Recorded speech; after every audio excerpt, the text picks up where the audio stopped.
is a question for you, Ogün. Right.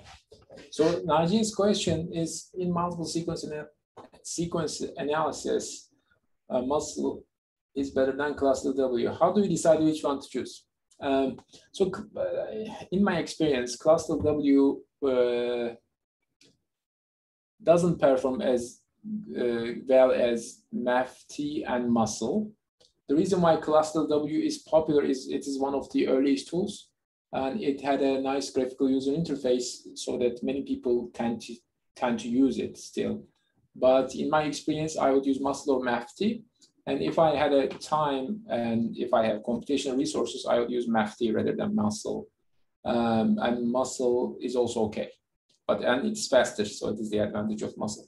So cluster W, because it is a sort of an earlier algorithm, it doesn't perform as good as others. But this is, of course, not sort of proven. Maybe it is, but I'm not aware of it. But this is just my experience. But it really doesn't matter. I mean, it really doesn't depend on your sequences. So the choice of multiple sequence alignment algorithm doesn't depend much on your sequences. So that's why I would stick with one for most of the time. But again, for whole genome sequence alignments, there are other tools as well, and you can also take a look at them. But for protein or DNA sequence alignments, I think I would go with MAFT or muscle. Okay, so I will share my screen again, hopefully.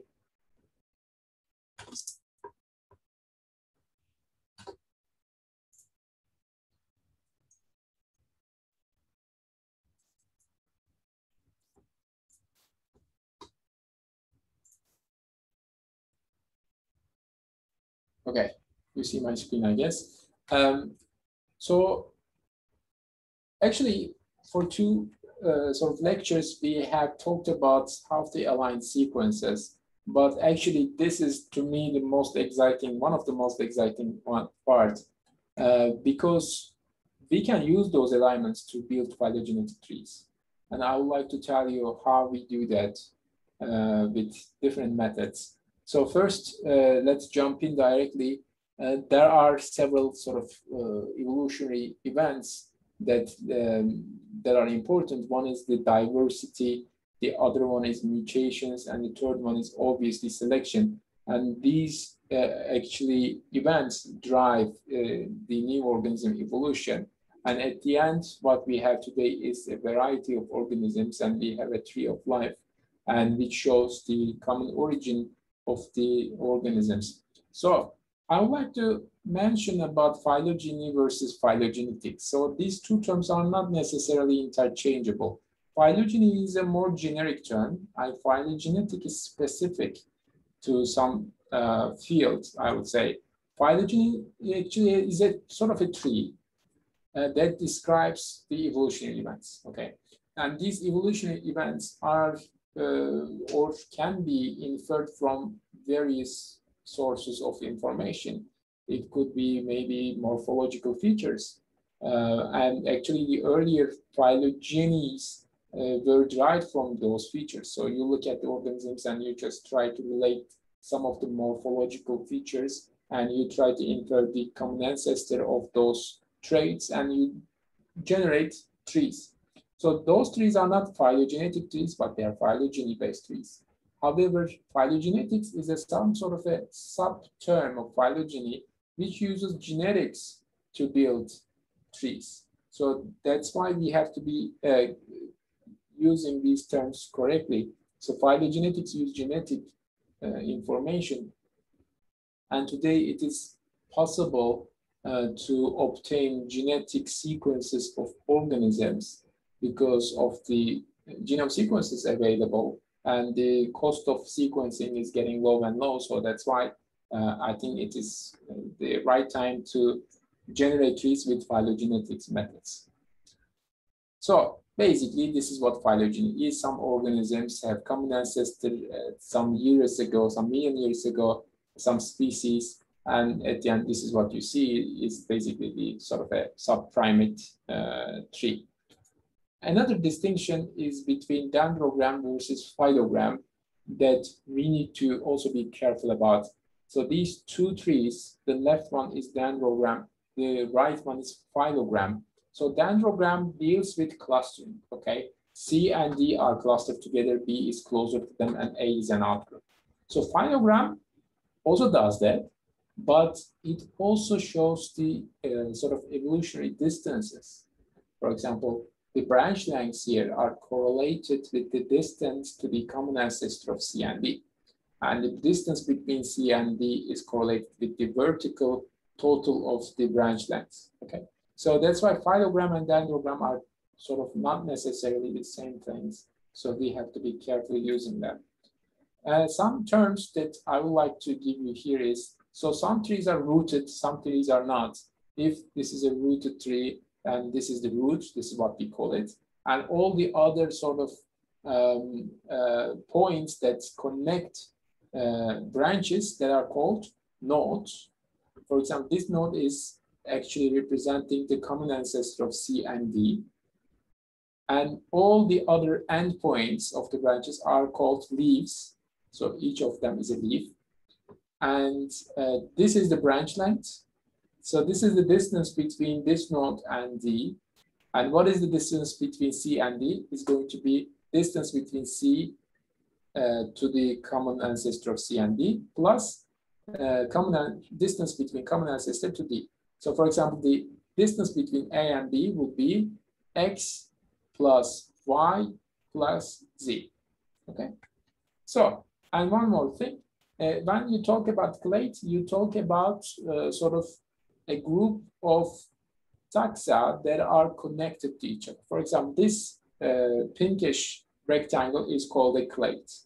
However, if you just look at here, A and B, it's not a clade, okay? It's not a monophyletic clade, I would say, right? So that's why these distinctions are important.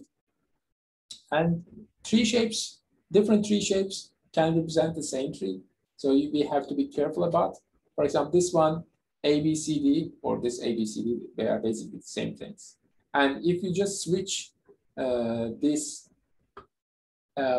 from this side, if you just switch it and D comes here and ABC here, it is equivalent to this one. There's nothing different. So all you did was you basically sort of rotated the clade, and it is perfectly the same thing. And same thing is here. So basically this tree, and this tree, they are same. And if you just, how do you understand that they are same? So all you need to do is to look at A is related to B, A is clustered with B, and A is clustered with B. What is the next cluster? It is C here, it is C here, and it is again C here. And D is the outgroup, D is the outgroup, D is the outgroup. So that's why these trees are equivalent to each other, right? Okay, so at the very beginning, let's say that there was a common ancestor of A, B, C, D, and then A versus the common ancestor B, C, D, they diverged from each other. And then the common ancestor of B and C, D is here, C, D is here, and at the end, C and D, actually they are separated from each other. Now, this is the tree. So let's imagine what happened. So these shapes here represent the mutations, and these are the sequences. So A is this sequence, okay, and B, C, D common ancestor is this sequence. So what happened here is, so there was one identical sequence at the common ancestor, and then A, B, C, D diverged, and there was a mutation in the common ancestor of B, C, D, which is shown in green here. So then what happened? There was another mutation in A branch, so which is shown in this rectangle, and B, C, D, B and the common ancestor of C, D diverged, and B had its own mutation, C, D had their own mutation. Actually, there was single sequence here, so that's why there's a single sequence represented. Then C, D duplication happened, and D had its own mutation, and C had its own mutation. So today, it is easy, right? So you just follow the tree, follow the mutations, and represent them on the sequences. However, today what we don't know is the left part. So this left part is we don't know.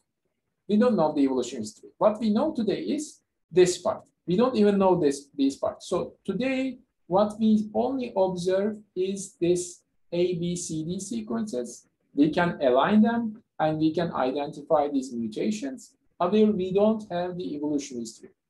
So what our aim is actually going back from this alignment to this tree. Okay, and we can do that. First, by just benefiting from these mutations, we can understand which sequences are closer to each other. For example, each sequence, they have their own unique mutation. For this star, this triangle, this rectangle, and diamond, they are not useful, right? Because they don't really give us much information because it is just specific to one sequence. However, these two events, these red ones and this circle one, sorry, green one and circle one, they actually give us some information. How? It says that C and D had the same mutation. Most likely, it happened in the common ancestor of C and D, and we don't observe the same mutation A and B, so that C and D should be closer to each other. And then A, B, C, D had common mutation, so most likely B, C, D should be clustered to each other, and A should be the outgroup. So this is the logic that we use when generating the phylogenetic trees. So we benefit from the multiple sequence alignments and mutations to infer what have happened throughout the evolution. So one thing that we have to be careful about is rooted versus unrooted tree. So what you see on top is the unrooted tree, and the trees by default are generated unrooted in an unrooted way. And rooting is just another sort of task that one might want to do, but for some cases it is not necessary, but for some cases it is. So rooted tree and unrooted tree are different because you can place the root anywhere here in the branch 1, 2, 3, 4, 5. Depending on where you place the root, you basically shape the evolution history. Because if you place the root at 4, this is the situation. It means that from the common ancestor of these 4 species, let's say, C evolved first and D, A, B are clustered with each other, right? This is the event. However, if you just place the root in 3, then it means that B is the common ancestor. From the common ancestor, B diverged first, then A, C, D are close to each other, right? So that's why rooting actually changes the interpretation of the evolutionary history. That's why it is important, and it is not something easily done, but there are ways to deal with it. One thing that I would like to show you here is the numeric representation of trees. Basically, you can represent any tree in text format. All you need to do is to be familiar with these parentheses. So it means that C and D are closer. Now A is the outgroup of them, and B is the outgroup of them. So by using these parentheses, you can basically represent the entire tree. And please be familiar with it, and I will ask you some questions regarding to that. Okay, how to do rooting? So there are 2 major ways. One way is you just take the entire tree, and whatever the middle point is, you just root from the middle point. This is the best automatic way that you can do. And but as I said, this is the best, but it doesn't mean that it is the right way. So the best way is to use the biological knowledge if you have any. If you have some sort of an outgroup you are sure that it is some sort of distantly related to the rest of the organisms or sequences, then you should use that outgroup in the tree to decide where to place the root. So this is a strategy that is frequently used by sort of comparative genomics people. So basically, outgroup is the way to go because you are sure where to place the root. Okay, how many nodes, right? So if we are talking about unrooted trees, if we have 2 sequences, there is no tree. Basically, you just connect them. This is not a tree. If you have 3 sequences, there is some sort of a tree, but there is a single tree. A, B, C, they are just connected to one node. So remember, we are talking about unrooted trees here. However, if you have the fourth sequence or species, what are the possible number of trees that you can have? So this D could be closer to C, or D could be closer to B, or D could be closer to A, right? So that's why there are three options that D can be placed. D can be together with A, D can be together with C, and D can be together with D. So as I said, there are three possibilities. Now imagine that you would like to add the fifth. So if this is the case, there are how many branches that we have? 1, 2, 3, 4, 5. So it means that there are 5 places that E can be added. So that's why there are 1, 2, 3, 4, 5 more trees for the addition of the fifth one. Okay. So if you think that way, how many possible trees that one can have with 5 sequences? How many possible unrooted trees that one can have? Can you write me in the chat how many possible trees that one can have with 5 sequences, unrooted trees?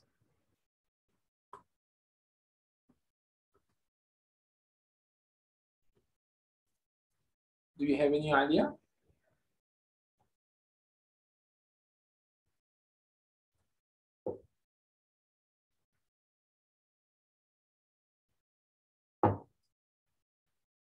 So for 4 sequences, we had 3. An addition of 5th sequence, we have 5 different possibilities for each of the trees. So you say 5, but Sheva, if you just take this into account, this 5 is only for this tree, right? 5 times 7. 7, what does 7 kind? So 5 is only for this tree. Okay. However, there are 2 more options here. This one and this one. Right? So that's why 5 for this tree, 5 for this tree, and 5 for this tree. So there are 15 possibilities for 5 different sequences. There are 15 possible trees, right? So let's reiterate this. So if you have 1 tree, adding 4th, we'll have 3 possibilities. Adding 5th, for each one, for each of these 3, adding 5th, we'll have 5 possibilities. So 5 for this, 5 for that, and 5 for this. So there will be 15, right? So this is the outcome. So this is the number of sequences, let's say, and this is the number of possible trees. So first, for 4 sequences, we had 3. For 5 sequences, 3 times 5, it is going to be 15, right? And then what is this? 5 times 7 now comes, right? Who said 5 times 7? Zelal is good. So look at here. 5 times 7 is here. For if you have 6 of them, sorry for that. If you have 6 sequences, now it is 5 times 7, right? So 5 times 3 times 7, okay? 5 times 3 times 7, it's going to be 105. Okay, good. So here you will just multiply the previous with 9, 105 times 9. So if you just do the same, how many trees that you have at the end, right? It is huge. It is 10 to the power 36. And only for 30 sequence, there is this many possible sequence phylogenetic trees. It is impossible to calculate them all, right? And this is for unrooted tree, and this is for rooted tree. All you do is you just shift one up, one row up, and this is what you get. Okay? So that's why we cannot search the entire tree space, and it is impossible. So we will probably try to get the global maximum, but we'll potentially end up with local maximum as well. So we don't know. So these are the mutations that we talked briefly about it. I will go into something more interesting. So here what you see is two trees. Gene tree is on left, species tree on right. Okay, so most of the time, gene tree and species tree, they are compatible with each other, right? Because, you know, after speciations, already the genes are distributed to the species. So the gene tree, if you just build the gene tree, most of the time it will follow the species tree. It's not a big deal. However, sometimes it is not necessarily correct. So sometimes gene tree and species tree do not agree with each other, just like in this case. So this is the species tree. So E. coli is closely related to Bacillus subtilis, and Helicobacter pylori is an outgroup here. This is the species tree. However, if you look at the one gene tree, one of the genes from these genomes, E. coli and pylori, they are clustered with each other when Bacillus subtilis is the outgroup. How can it happen, right? So specifically in bacteria, in prokaryotes, we see that a lot. There are some sort of events that are called horizontal gene transfers. So somehow one gene can jump from E. coli to pylori. And if you just generate a tree based on that gene, and this is what you will get. E. coli and pylori will be clustered together and Bacillus subtilis will be an outgroup, okay? So we have to keep that in mind. So there are several ways of generating trees. There are maximum parsimony, neighbor joining, maximum likelihood trees, and so on and so forth. But most algorithms requires a computer, okay? So it is not possible to calculate them by hand. So that's why we are dependent on the computational techniques here. But one of the way that we can compute for limited taxa is basically the maximum parsimony, okay? So let's work on that. So if we have these sequences, and let's say that this is the tree that we would like to evaluate. This is not necessarily the correct tree, by the way. But let's say this is the tree that we would like to evaluate. So normally rice and rye, they are plants. They should be clustered with each other. Human and pig, they are mammals. They should be clustered with each other. And chicken should be closer to these because it is animal. And rice and rye, they should be clustered as a sort of an outgroup with themselves. But let's say that this is the tree that you would like to evaluate firstly. So this is the sequence. I think this is position 4. If this is the sequence, then what we can do is we can assign the potential amino acid sequences to the nodes. For example, if this is the sequence, G and E, prig and rye, so therefore this node should have either G or E, right? Most likely. And most likely this is going to be G because this is G. So that's why there has to be some sort of a substitution here, right? And you just do the same. This node will have E or A, probably E, or maybe A, it doesn't matter. But at the end of the day, this is the probability. So, okay, this was G and E, but we said that, okay, G is more likely because this is G. So we want minimum number of evolutionary events, right? So because we think that we assume that this is the most likely, this will give the most likely tree. And this is E and E, and this could be E, A, or G. We don't know, right? But no matter what, let's say that it is E. So what you have is, okay, there is no substitution here, but there has to be one substitution here, one substitution there, and one substitution over here, okay? So this is the case. But again, this is only one tree. We can evaluate the other trees to get the minimum number of evolution, okay? So can we do that? Let's try. So I will try to share another screen, and I hope that I will be able to write on it.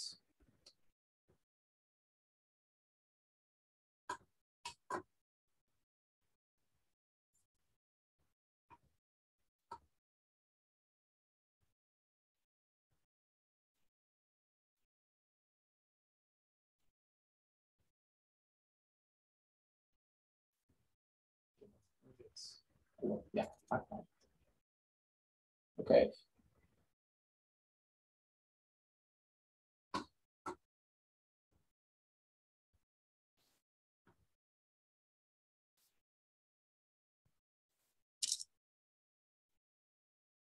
Right.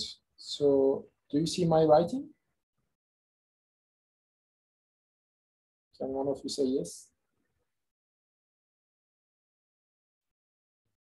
I think it's visible. Okay, thank you. So let's draw another tree. So we know that, okay, I will use the non line to, let's say, rice and rye. They are here, and they have both these. And here we have, let's say, chicken here, which is A, and then human and pig, which is going to be G and G, right? So in this case, how many mutations that we must have? Let's consider that. So this is probably G, right? And this could be either G or A. It really doesn't matter. Let's say this was G. Okay, this is G. And this has to be A, E, and this, it really doesn't matter. Let's say this is also E. So how many mutations that I need to have? There is no mutation in, there is no mutation in the left part, but there has to be one mutation here in this branch. There has to be another mutation in this branch, right? So here we had 3 mutations, but here we had 2 mutations. Now I can ask you, which one is most parsimonious tree? It's going to be the second one, this one, right?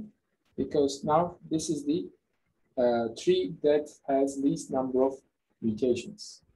I can give you another example, which we can work on together. Hold on.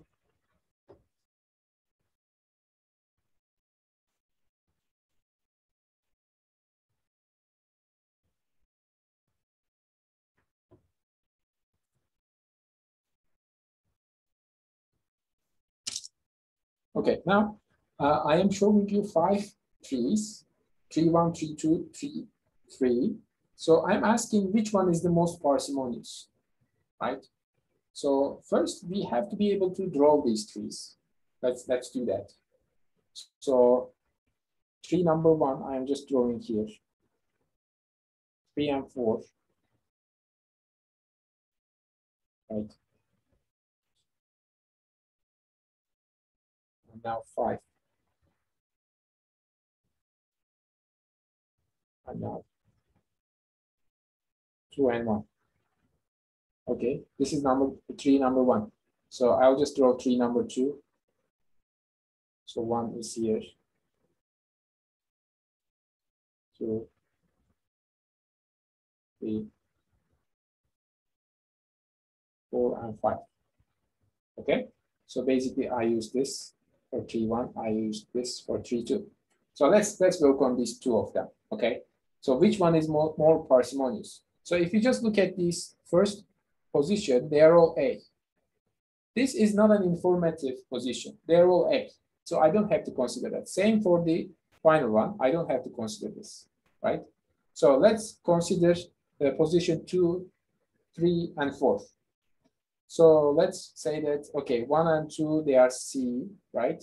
So that for the first position, this is C, this is C, and this is C.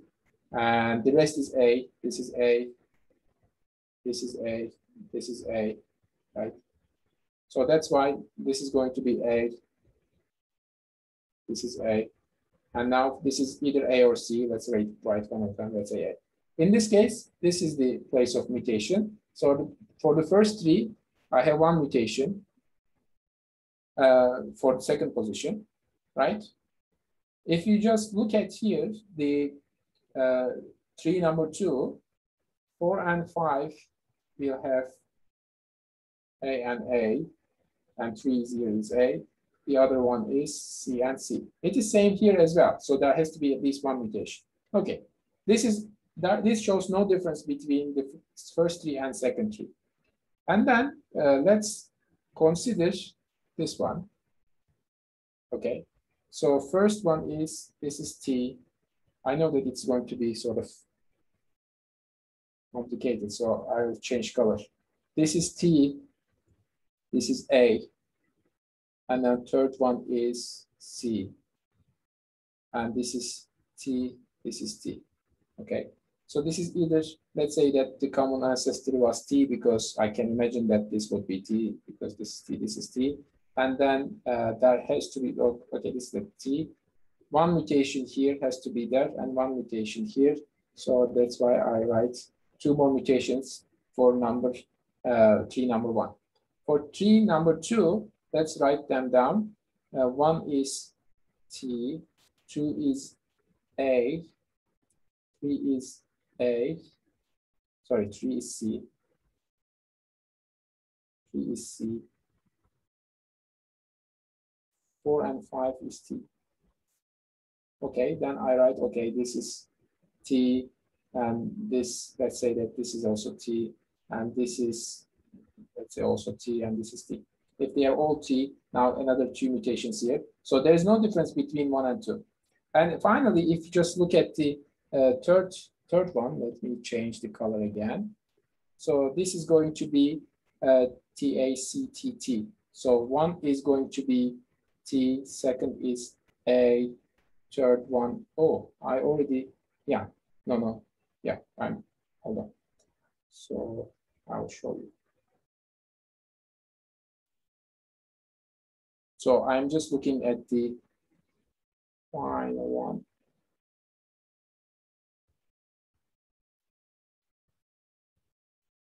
So this is T, this is T, 5 is again T, 4 is G, 3 is G. Okay, there has to be one mutation here, because you know there's only one difference, so one mutation is enough. And if you just apply this here, again it's going to be one mutation. I think 1 and 3 is not going to be different as far as I understand. But if you, this is the way that you can basically predict. If I don't want to do 3 because I don't want to lose time on that.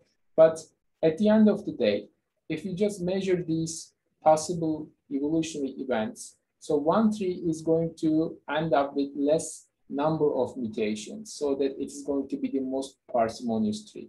And this is the tree that is more likely than the rest. And this is one of the earliest methods that were implemented in the phylogenetic tree-based methods. So do we have any questions?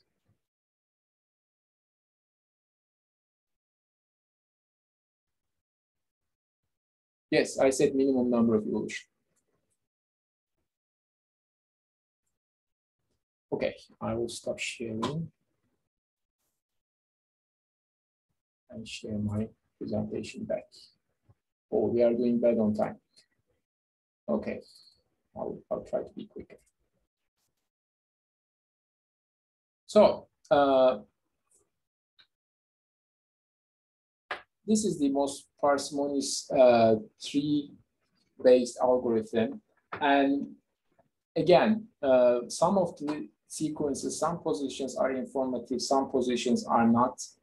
So for example, if the position has same with A, there is no difference, so that it's not an information that you can use. But this is, for example, informative position, CCTT. It sort of suggests that human and chimpanzee should be closer to each other rather than gorilla and orangutan, which are closer to each other, right? So it gives you some information regarding which of the upper trees are going to be the correct one. The other way is distance-based method called the UPGMA, unweighted pair group method using arithmetic averages. Basically, what you do is you just have a distance matrix, right?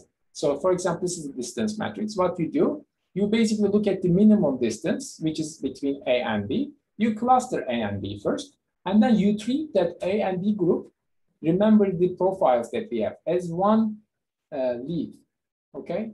So this is A and B, and then you just basically cluster them.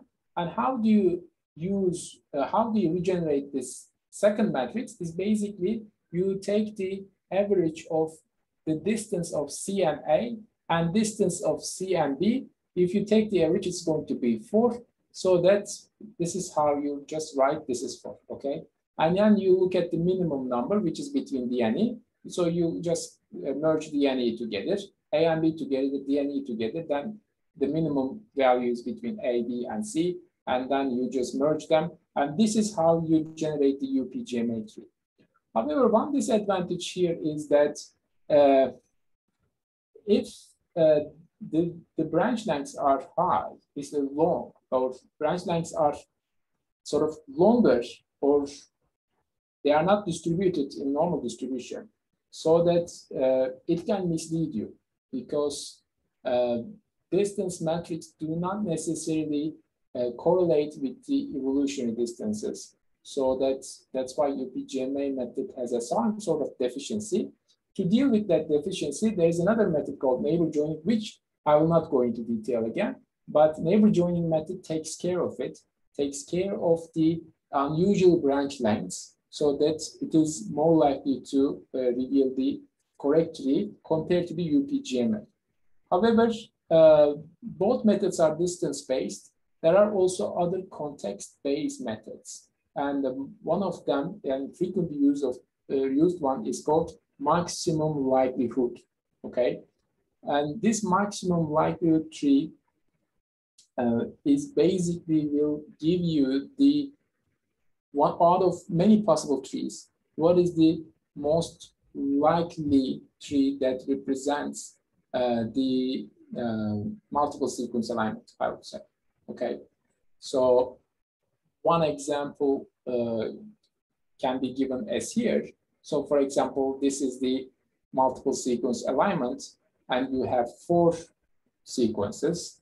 And then if you have this tree, C and C together, A and G together, and for all possible nodes and all possible sites, you basically have to calculate the possibility, so probability. So what do I mean? So this is only single position, and this is going to be only single tree, and you just calculate what is the possibility of having A and A here, G and A here, all possible. So we don't know the ancestral nodes, right? But we can calculate them. We can calculate all possible of them. So what do we calculate here is, so basically the substitution events. What is the substitution value from G and A? Okay, what is the likelihood, what is the probability of G and A substitution? What is the probability of G and G substitution? So if we have this substitution matrix, which we must have, and then we can calculate the probability of this.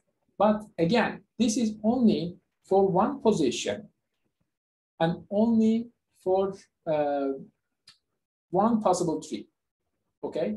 So that's why if you imagine that you calculate these for all positions and for all possible trees, imagine how intense the computation will be. So that's why it is computationally expensive. However, there are advantages, because it is the statistical evaluation of tree topologies, and it usually outperforms other methods, along with Bayesian methods. So Bayesian method and maximum likelihood methods are sort of performing similarly. But compared to distance-based methods, this performs much better. And this is based on explicit evolutionary models. What do I mean by evolutionary model? Basically, these substitutions, right? So we have to have some sort of evolutionary model that we have to use to calculate the likelihood of possible trees. The disadvantage would be the computationally expensive nature of these algorithms. And why they are disadvantage, or why it is expensive? Because you evaluate all possible states, CGs, A's, T's, all possible sites, all the nodes, and all possible tree topologies. And that's why it is computationally very expensive.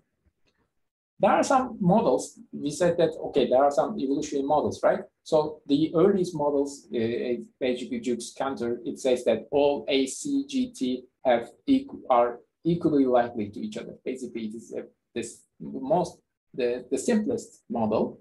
Then Felsenstein came up with the idea that not all substitutions are equally sort of possible.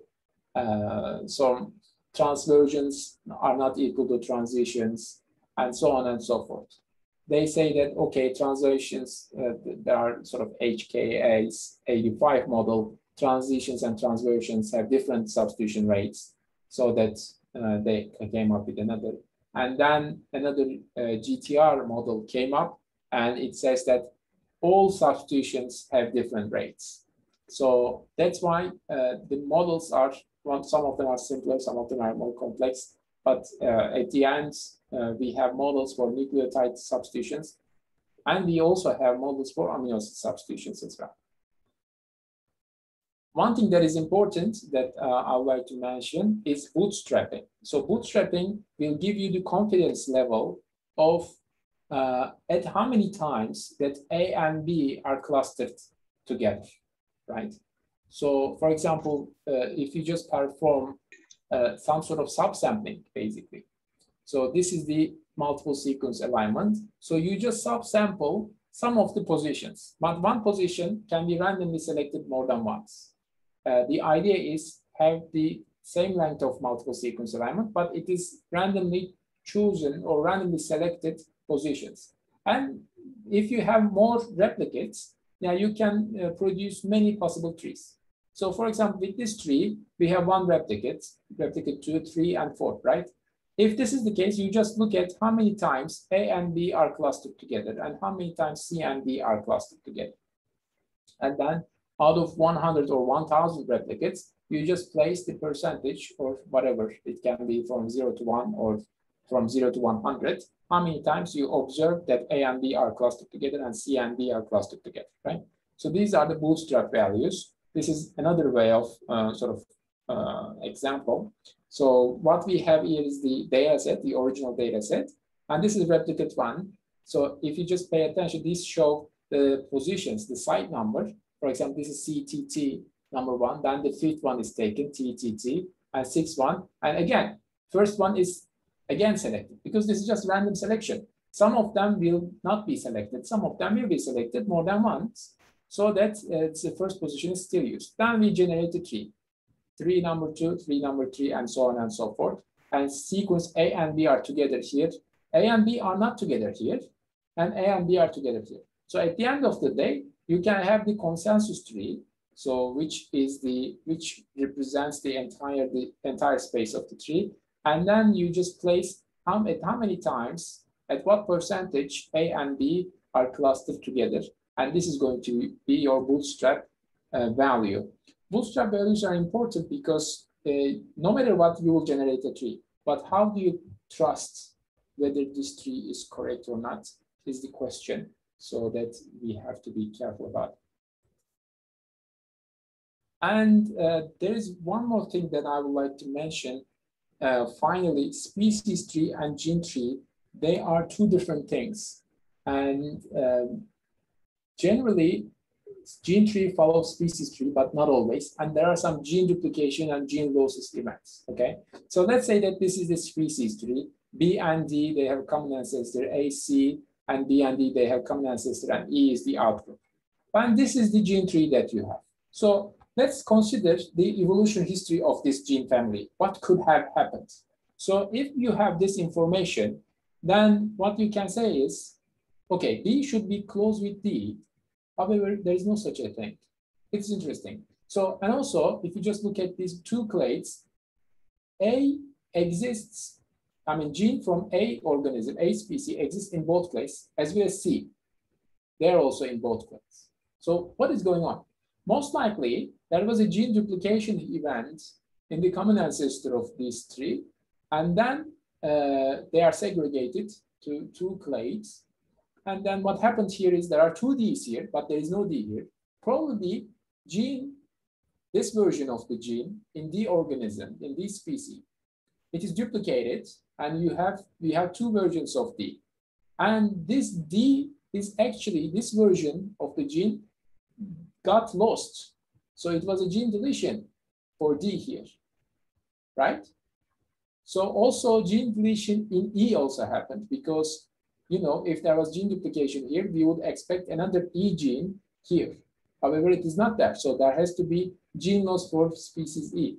So this is the reconciled tree. Basically, this is the species tree, but the lines show you the gene tree. So there was two genes at the beginning. There was gene duplication, and then one of the gene made it to the species E, but one of the gene actually did get lost in this lineage. And then these 2 of them were present in the common ancestor, and 2 of them are present in A and C, so A2, C2, A1, C1. And if you just look at here, one of them actually got lost in B lineage, so B exists here, but it doesn't exist there. So it was lost in D, but the other one got duplicated in D because D1 and D2, this is what we see. So this is how you interpret this, and you don't necessarily have to have species tree. Just from this tree, with the knowledge of the organisms, then you can infer what happened to the gene with respect to the evolutionary history of that gene. So which provides a useful tool. With that, I would like to end my lecture and get questions if you have any.